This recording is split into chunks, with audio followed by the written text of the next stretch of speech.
ഒരു ആൾക്കൂട്ട കൊലപാതകത്തിന് കളമൊരുങ്ങിയാണ്. നാടിന്റെ നീതിബോധവും മോശയുടെ ന്യായപ്രമാണവുമെല്ലാം അവളെ കല്ലെറിഞ്ഞു കൊല്ലുന്നതിനെ സാധൂകരിക്കുന്നുണ്ട്. ഒരു പെണ്ണിന്റെ ജീവന് വേണ്ടിയുള്ള പെടച്ചിലിന് മുകളിൽ വന്യതയുടെ ആക്രോശത്തിന്റെ ആണഹങ്കാരത്തിന്റെ കല്ലുകൾ ഉയർത്തിപ്പിടിച്ചിട്ടാണ് അവർ നിൽക്കുന്നത്.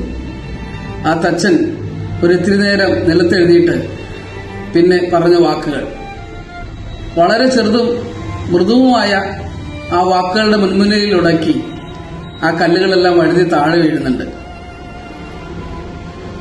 നിങ്ങളിൽ പാപം ചെയ്യാത്തവർ കല്ലെറിയട്ടെ എന്ന ആ വാക്കിന്റെ മാസ്മരികത എന്തായിരുന്നു? ഒന്നുമല്ല, ആ വാക്കുകൊണ്ട് അവൻ അവരുടെ നോട്ടത്തിന്റെ ദിശയെ ഒന്ന് തെറ്റിച്ചു, അത്രേ ഉള്ളൂ. നിങ്ങളിൽ പാപം ചെയ്യാത്തവർ കല്ലെറിയട്ടെ എന്ന വാക്ക് ആ ഹൃദയങ്ങളിൽ ചെന്ന് വീഴുന്നതിന് മുമ്പ് വരെ അവർ നോക്കിയത് അവളിലേക്കായിരുന്നു, അവളുടെ തെറ്റുകളിലേക്കായിരുന്നു. എന്നാൽ ആ വാക്ക് അവരുടെ കാതുകളിൽ വന്ന് വീണപ്പോ ആ നോട്ടം അവരിലേക്ക് തന്നെയായി. അവനവന്റെ ഉള്ളങ്ങളിലേക്കും അവനവന്റെ തെറ്റുകളിലേക്കുമുള്ള നോട്ടമായി അത് മാറി. അവനവന്റെ ഉള്ളങ്ങളിലേക്ക് നോക്കിയാൽ ഏത് കല്ലുകളാണ് വഴുതി താഴെ വിടാത്തത്? ഈ നോമ്പുകാലത്ത് നമ്മളുടെ നോട്ടങ്ങളുടെ ദിശയെ ഒന്ന് മാറ്റി പ്രതിഷ്ഠിക്കേണ്ടതുണ്ട്.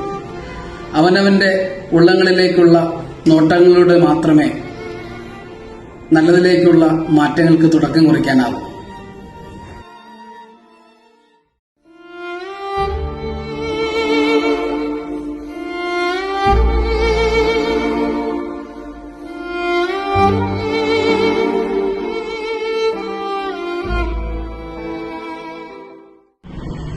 ഒരു ആൾക്കൂട്ട കൊലപാതകത്തിന് കളമൊരുങ്ങിയാണ്.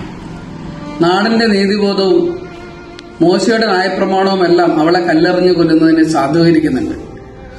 ഒരു പെണ്ണിന്റെ ജീവന് വേണ്ടിയുള്ള പെടച്ചിലിന് മുകളിൽ വന്യതയുടെ ആക്രോശത്തിന്റെ ആണഹങ്കാരത്തിന്റെ കല്ലുകൾ ഉയർത്തിപ്പിടിച്ചിട്ടാണ് അവർ നിൽക്കുന്നത്.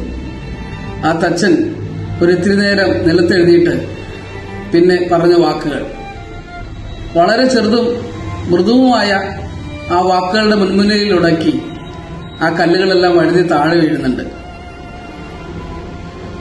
നിങ്ങളിൽ പാപം ചെയ്യാത്തവർ കല്ലെറിയട്ടെ എന്ന ആ വാക്കിന്റെ മാസ്മരികത എന്തായിരുന്നു? ഒന്നുമല്ല, ആ വാക്കുകൊണ്ട് അവൻ അവരുടെ നോട്ടത്തിന്റെ ദിശയെ ഒന്ന് തെറ്റിച്ചു, അത്രേ ഉള്ളൂ. നിങ്ങളിൽ പാപം ചെയ്യാത്തവർ കല്ലെറിയട്ടെ എന്ന